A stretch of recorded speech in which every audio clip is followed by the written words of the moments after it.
அஸ்ஸலாமு அலைக்கும் வரஹ்மத்துல்லாஹி வபரக்காத்துஹு. இஸ்லாத்தில் சிறந்த செயல்பாடுகள்.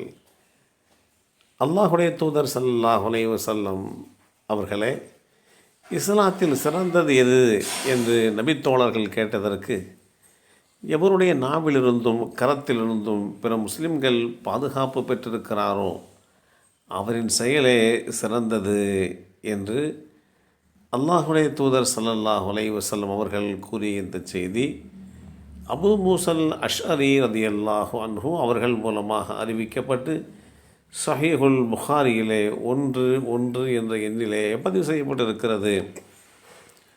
ஒருவர் அல்லாஹுடைய தூதர் ஸல்லல்லாஹு அலைஹி வஸல்லம் அவர்களிடம் இஸ்லாத்தில் சிறந்தது எது என்று கேட்டதற்கு, பசித்தோருக்கு நீ உணவளிப்பதும் நீர் அறிந்தவருக்கும் அறியாதவருக்கும் முஹம்மன் கூறுவதுமாகும் என்றார்கள். இந்த செய்தி அப்துல்லாஹ் இப்னு அம்ர் ரலியல்லாஹு அன்ஹு அவர்கள் மூலமாக அறிவிக்கப்பட்டு ஸஹீஹுல் புகாரியிலே 1 என்ற எண்ணிலே பதிவு செய்யப்பட்டிருக்கிறது. இஸ்லாமிய மார்க்கம் தன்னுடைய சமுதாயத்தை பின்பற்றுகின்றவர்களுக்கு அழகியதொரு நெறிமுறைகளை வகுத்து கொடுத்திருக்கின்றன. என்னுடைய உயிர் எவன் கைவசம் உள்ளதோ அவன் மீது ஆணையாக உங்களில் ஒருவருக்கு அவரின் தந்தையையும் அவரின் மக்களையும் விட அல்லாஹுடைய தூதராகிய நான் மிக்க அன்பானவராகவும் வரை அவர் விசுவாசம் என்னும் நம்பிக்கை உள்ளவராக ஆக மாட்டார். இப்படி அல்லாஹுடைய தூதர் அவர்கள் வழிகாட்டினார்கள் என்கின்ற அடிப்படையிலே அவர்களை பிரியப்படுவது, அவர்கள் காட்டித்தந்த வழிமுறைகளை சிறமேற்கொண்டு செயல்படுவது, இப்படி எண்ணற்ற வழிமுறைகளை இந்த மார்க்கம் அடியார்களுக்கு போதித்திருக்கிறது. எவரிடம் 3 தன்மைகள் அமைந்து விட்டனவோ அவர் விசுவாசம் என்னும் நம்பிக்கையின் சுவையை உணர்ந்தவராவார்.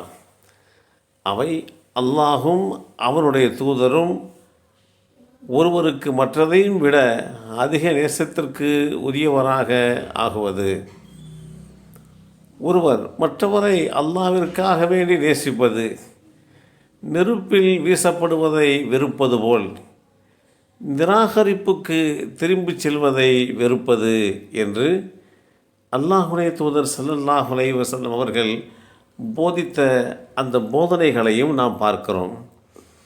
இப்படி எண்ணற்ற வழிமுறைகள் நபி ஸல்லல்லாஹு அலைஹி வஸல்லம் அவர்கள் இந்த சமுதாயத்திற்கு போதித்து காட்டியிருக்கின்றார்கள்.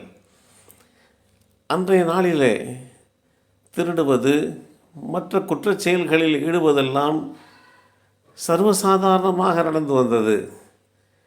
அல்லாஹ்விற்கு ஒருவர் விசுவாசம் கொள்ள வேண்டும் என்று வந்துவிட்டார் என்று சொன்னால் திருடுவதில்லை, உங்கள் குழந்தைகளை உயிரோடு புதைப்பதில்லை, நிகழ்காலத்திலும் வருங்காலத்திலும் யார் மீதும் அவதூறு கூறுவதில்லை, எந்த நல்ல காரியத்திலும் அல்லாஹுடைய தூதராகிய எனக்கு மாறு செய்வதில்லை என்று என்னிடம் ஒப்பந்தம் செய்து கொள்ளுங்கள், உங்களில் அவற்றை நிறைவேற்றுகிறவருடைய நற்கூலி அல்லாஹ்விடம் உள்ளது.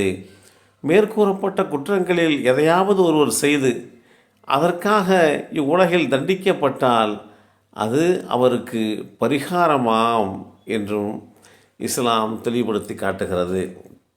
இப்படி எண்ணற்ற நெறிமுறைகளை போதித்து சீரிய வாழ்க்கை வாழ்வதற்கு இஸ்லாம் வழிகாட்டி தந்திருக்கிறது. எல்லாம் வல்ல அல்லாஹு தஆலா நம்மையும் நம் சந்ததிகளையும் இஸ்லாமிய வழிகாட்டி நெறிமுறைகளை பின்பற்றக்கூடிய நல்லோர்களாக ஆக்கி வைப்பானாக. அஸ்ஸலாமு அலைக்கும் வரஹ்மத்துல்லாஹி வபரக்காத்துஹு.